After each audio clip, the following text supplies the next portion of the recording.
A typical morning starts with me arriving at work at about 4:30 in the morning. Get in, open up the shop. The very first thing I do is check my vehicle status because I want to know where my cars are at. And then from 6:30 until I leave at the end of the day, it's constant, either admin work or backing up the guys here in the shop. This three-person shop services a 650 vehicle fleet.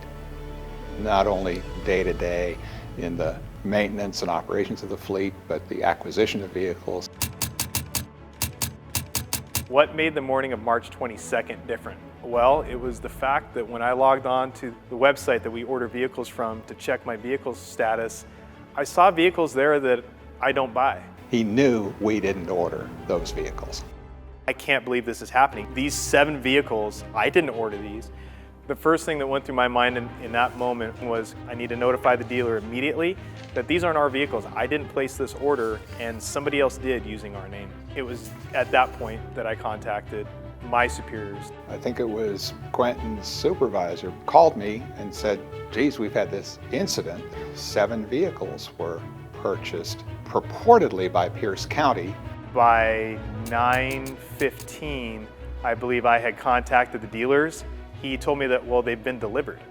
And I explained to him, well, they were not delivered to a Pierce County facility. He provided me with the delivery address. I Googled that address and it came up to just a normal residence in the east side of Tacoma.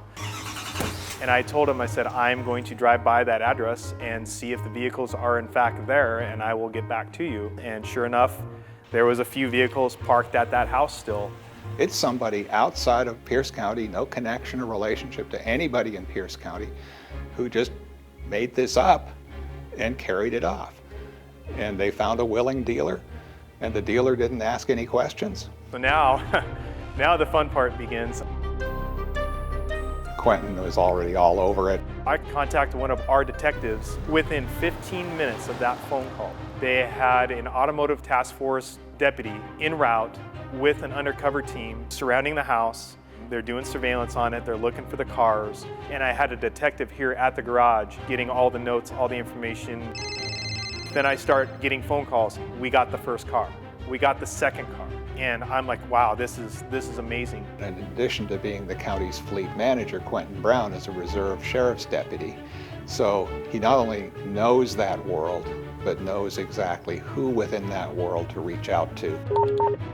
I was able to listen in on my radio to them tracking all these vehicles and taking them down, and they did it flawlessly. It was insane. Pierce County Sheriff's Department, step out of the vehicle. If Quentin Brown hadn't caught on to this happening first thing in the morning, it wouldn't have been as clear as to who stole them, how they stole them, and what trail law enforcement could follow in order to recover both the vehicles and the perpetrators. A little after 7 o'clock that night, they had all the vehicles recovered and they were all parked down here at the fleet garage. My reaction was, this is awesome. That was a lot of cars. It was a high dollar amount of vehicles, and it makes you feel real good inside. 3 people ended up in jail that night. End of story. Extraordinary.